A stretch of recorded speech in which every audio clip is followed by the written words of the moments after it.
Hoje eu vou falar para vocês do livro Recordações do escrivão Isaías Caminha. Esse livro foi escrito por Lima Barreto. O Lima Barreto, ele era neto de escravos, então ele escreveu esse livro, foi lançado 20 anos após a abolição da escravatura, né? Era uma época ali que a abolição não foi planejada como deveria na época, então aconteceu muita coisa, né? A principal delas, que é retratada no livro, entre várias, é que o governo da época, a sociedade, o mercado de trabalho não estava preparado para receber os negros, tanto para adaptar eles àquele trabalho novo que muitos ainda não sabiam fazer, né? E também para capacitá-los. Você percebe ali um déficit muito grande, né? Esse livro ele foi uma época, ele foi um marco da época, né? Dessa disputa de espaço dos negros, né? Porque até então era tudo escravo que morava na Casa Branca, não tinha direitos, não tinha espaço, ninguém se preocupava com isso. De repente teve a abolição, esses negros puderam escolher sair dessas casas, né, de donos brancos, e aí eles não tinham para onde ir. Então não tinha um espaço esperando por eles na sociedade. Eles tiveram que conquistar esse espaço, tiveram que abrir esse espaço, né? Infelizmente, o Lima Barreto, ele teve, tanto desse livro quanto de outros, ele só teve o trabalho dele reconhecido depois da morte, assim como vários autores de clássica literatura, né?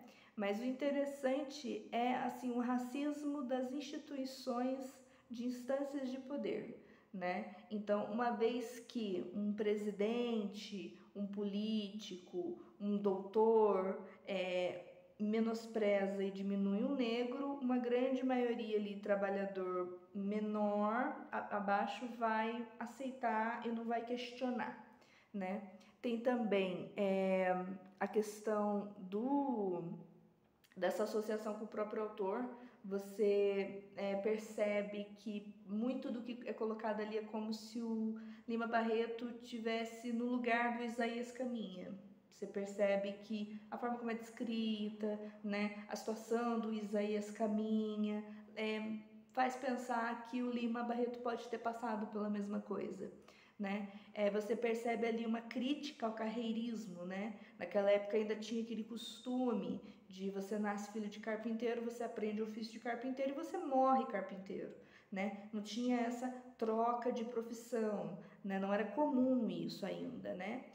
Tem ali esse ponto de vista dos desvalidos, né? Então, assim, você vê ali como que é essa sociedade negra que foi na escravatura muito desprezada, diminuída e maltratada, e seus descendentes estão passando por quase a mesma coisa, só que sob uma ótica diferente, porque eles não são letrados, estudados e ninguém dá oportunidade para eles. Você percebe ali essa noção de liberdade que é muito frágil, né? Tem muito aquela ideia, por que eu vou sair da casa do senhor branco, se aqui na casa do senhor branco eu tenho onde dormir, eu tenho que comer, eu tenho que vestir, e se eu sair daqui eu não vou conseguir um emprego nem para pagar as contas, vou morar na rua, né? Então tem essa ideia frágil de liberdade, que não é uma liberdade, acaba sendo uma espécie de prisão também, né? Todo o enredo da história, você percebe ali o trajeto do Isaías Caminha, né? Então, o Isaías Caminha, ele é um jovem negro do interior, ele tem a ambição de virar doutor, mas essa ambição, esse sonho de virar doutor no Rio de Janeiro se deve a um artigo que ele viu de jornal criticando, ofendendo e diminuindo os negros, né? E aí ele vai para o Rio de Janeiro muito mais com essa intenção de combater esse preconceito com os negros, de provar o contrário, falar não, o negro consegue virar doutor no Rio de Janeiro. Então ele vai com esse objetivo para o Rio de Janeiro, né? Nesse todo esse trajeto, desde da despedida dele do interior da cidade dele, para família, amigos, conhecidos. Até chegar no Rio de Janeiro, ele sente na pele as dificuldades da cor da pele dele, né? Então, no meio do caminho ali, ele tem que se provar, né? Se justificar sempre. Ah, mas por que você quer ser doutor? Você é negro? Ah, eu quero melhorar de vida, né? E aí ele até vai para o Rio de Janeiro com uma carta de recomendação, né? Para tentar conseguir um emprego. E aí, chegando lá, mesmo assim, ele encontra obstáculos pela situação social dele, que ele veio de uma família pobre, né? E aí ele não consegue estudar, ele não consegue trabalho e ele vai morar na rua. Só que quando ele chega no Rio de Janeiro e o tempo que ele mora na rua, ele conheceu várias pessoas. Uma delas reconheceu ele depois, ele já estava sem esperança, estava morando na rua há algum tempo. Aí um cara reconheceu ele e falou: nossa, eu tenho trabalho na redação, assim, você não quer? Né? E aí ele vai trabalhar na área da redação, na parte operacional, na parte braçal, inicialmente, porque ele é negro. Né? E aí ele vai observando e ele vai se provando e vai tendo situações que calham a favor dele em alguns momentos. Né? Ele cresce dentro dessa redação, ele chega a ser repórter e depois ele chega a ser jornalista. Né? Mas ali que ele chega na redação, que ele começa a trabalhar, ele já começa a ver o retrato demolidor da imprensa. Então ele já começa ali a ver os jogos de interesse da imprensa, das pessoas que trabalham na imprensa, tanto direta quanto indiretamente. Ele começa a ver a parcialidade dos repórteres e jornalistas, né? São partidários, tem posicionamento político, econômico, social, religioso. Ele começa a perceber ali o sensacionalismo que colocam, né, para atrair mais gente, para comprar mais jornal, para ganhar mais dinheiro. É um jornal grande onde ele trabalha, né? E aí ele percebe também a falta de preparo dos jornalistas, que naquela época ainda não tinha uma faculdade para você ser jornalista, né? Isso veio depois. Então, você era tudo na prática, né? Você começava a trabalhar como repórter, depois você virava jornalista. Pela prática, pela experiência, não era um conhecimento teórico, era muito mais um conhecimento empírico de ser jornalista, né? E aí ele começa a ver toda essa empáfia, toda essa bagunça que e até nos dias de hoje ainda acaba sendo, muitos jornais grandes a gente sabe que né? E aí isso vai meio que mudando aquele conceito moral e ético dele de seguir o objetivo inicial dele, que era ser doutor no Rio de Janeiro. Então ele vai mudando de ideia, ele vai tomando atitudes, vai acontecendo coisas que ele vai desviando do caminho. E ele se deixa levar. E aí, em um determinado momento, ele começa a crescer no jornal, ele vira jornalista, e ele começa a ter um ego inflado, assim como os colegas. Tanto para se adaptar, para ser aceito por aqueles brancos, né?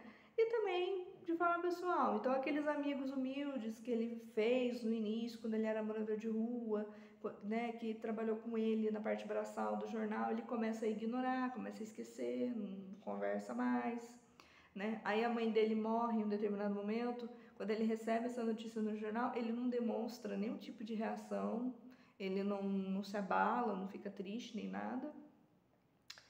Tem uma outra situação lá que o Flock, que é um jornalista, crítico, ele é um crítico jornalista, ele acaba acontecendo umas situações lá e ele decide se suicidar. E aí, por sorte, destino, o Isaías Caminha é encarregado de dar essa notícia para o Loberante, que é o diretor da redação.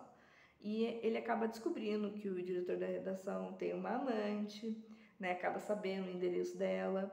E aí, meio que por chantagem ali, ele acaba virando amigo do Loberante. Coisa que nunca aconteceria, porque onde já se viu um diretor de redação de um grande jornal renomado ter como negro um jornalista negro, ter como amigo um jornalista negro, né? Isso era um absurdo. Então, ele consegue ali, através dessa chantagem, pequenos favores que ele vai fazendo, ele consegue um status social para ele.